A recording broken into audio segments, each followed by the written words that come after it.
Welcome to The Unlikely Show. This is Season 1, An Improbable Family, Episode 7, Laser Tag and Thuggery. Last time on The Unlikely Show. What? And now, Season 1, Episode 7, Part 1, Malex. Malex had spent the better part of an hour setting up all the equipment in his studio, and now he was ready to record the next episode of the Malex Minute. It didn't matter if he couldn't remember why he had to do it. All he knew for sure was that it was his duty to keep broadcasting. He felt it deep in his bones, so his transmissions would keep coming. With everything ready, he headed downstairs to fetch his co-hosts. Snuffy, Linus, are you ready? As he rounded the corner to the dining room, Malex encountered Snufflefungus. I'm almost ready to go. Great. Where's Linus? Oh, he's in the kitchen. Linus, are you about ready to record? I'm busy. As Malex headed into the kitchen, he became aware of a sound he couldn't quite place. Were those... What are you doing with so many wasps? I'm teaching them to hunt ghosts. Oh? Pray tell, why would you do this thing? To sting them, obviously. How do you come up with these ideas? I haven't had the shriveled vestiges of my childlike wonder and imagination slough off and clatter to the dust at the bottom of my cranium like you have. My childlike imagination is fine. It's better than fine. I have the imagination of 2 children. Do their parents know about this? That's it. I'm walking away. Frustrated, Malex headed back into the dining room to find Snuffy. He noticed that Snuffy was wearing a jacket and saw Mara walking in. Oh, hi, Mara. Hello, I'm just here to pick up Snuffy. Also, this just showed up in my mailbox yesterday. Mara held an envelope out to Malex, who took it. What's this? According to my keen powers of observation, it is an envelope. It's the result from the DNA test.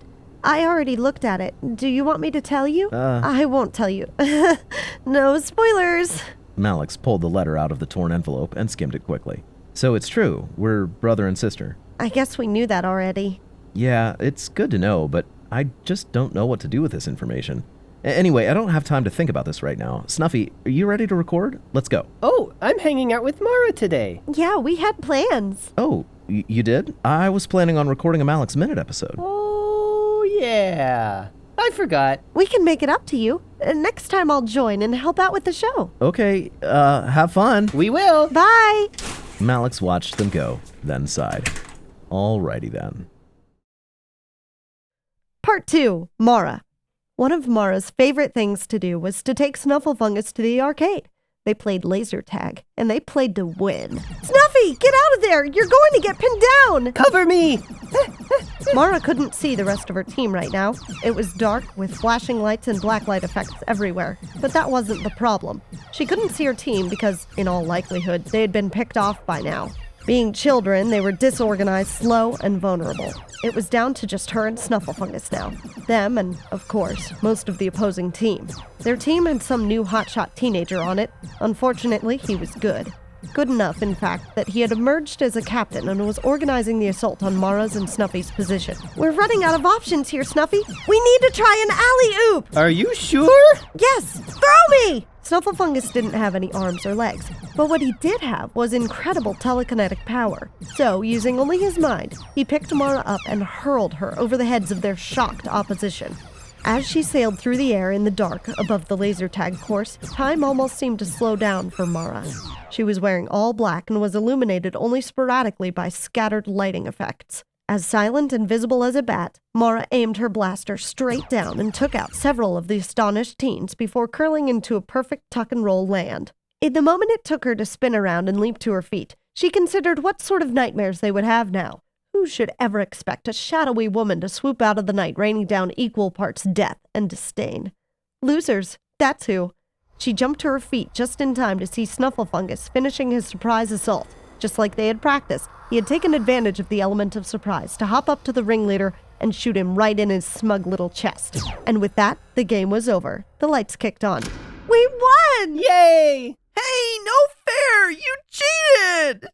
Mara was surprised. She didn't expect the ringleader to be so whiny. She wasn't sure how old he was, but he seemed taller and scrappier than his peers. I'm telling my dad on you! Wah! Since their ringleader had just run away weeping, his team sheepishly dispersed. Mara shrugged at Snufflefungus. What can you do? Some people are just sore losers. That was so much fun! Can we play air hockey next? Part 3. Snufflefungus. Snufflefungus always enjoyed air hockey, but the way he played it was exhausting. Phew, that was fun! You know, playing air hockey with you is a unique experience. I almost wonder if it should be called something else. Yeah, like maybe jump, run, dive, scream hockey.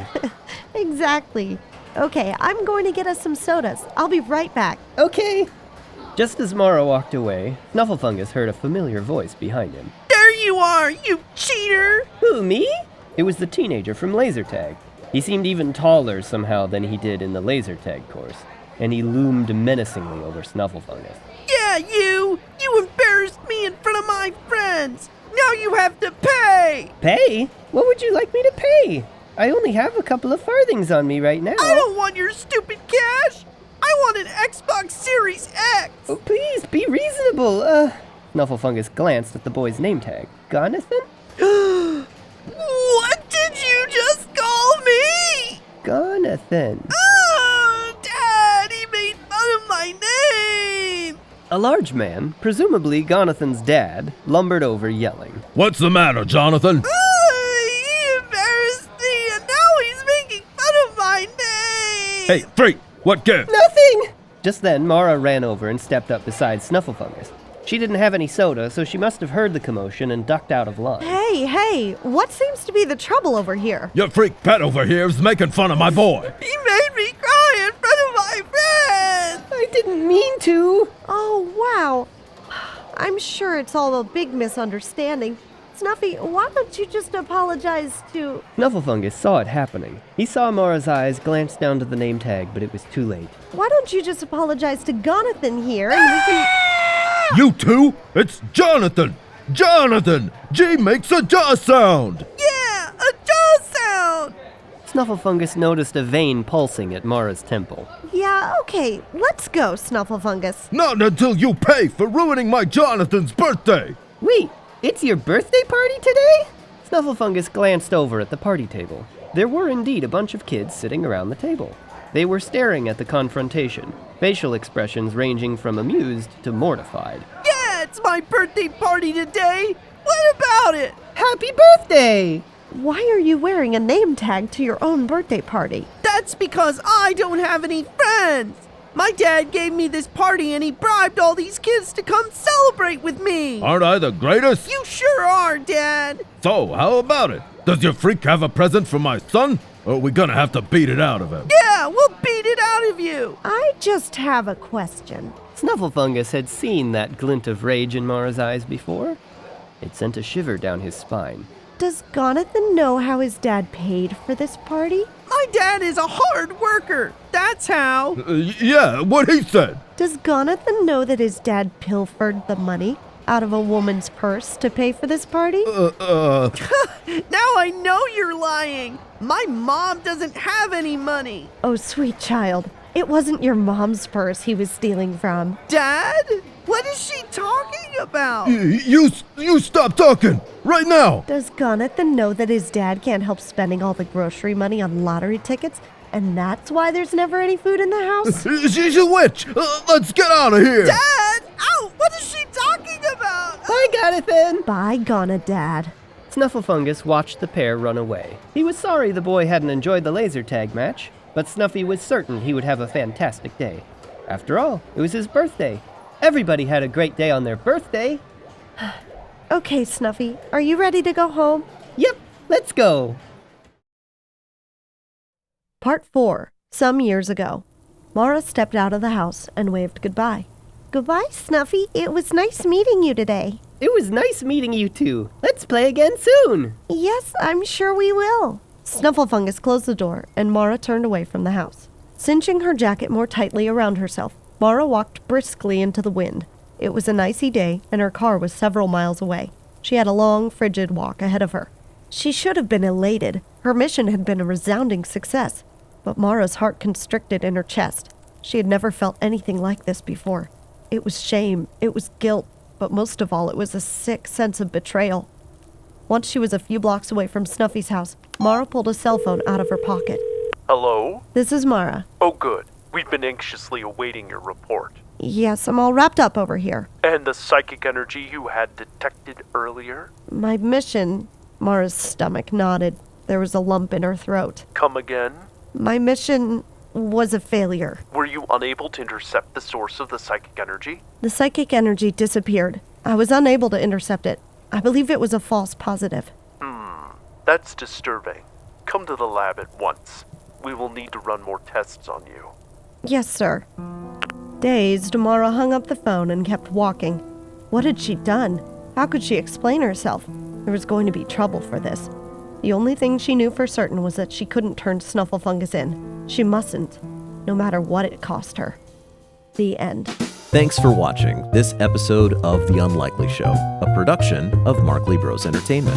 If you'd prefer to listen to the show, you can find the podcast version of The Unlikely Show on the web at unlikely.show, on Apple Podcasts, on Spotify, or wherever you get your podcasts. If you're enjoying the show, share it with a friend. And once you've done that, please hit the like button, subscribe to our channel, and let us know what you think in the comments below. This really helps our show reach more people and makes a big difference in the long-term sustainability of our production.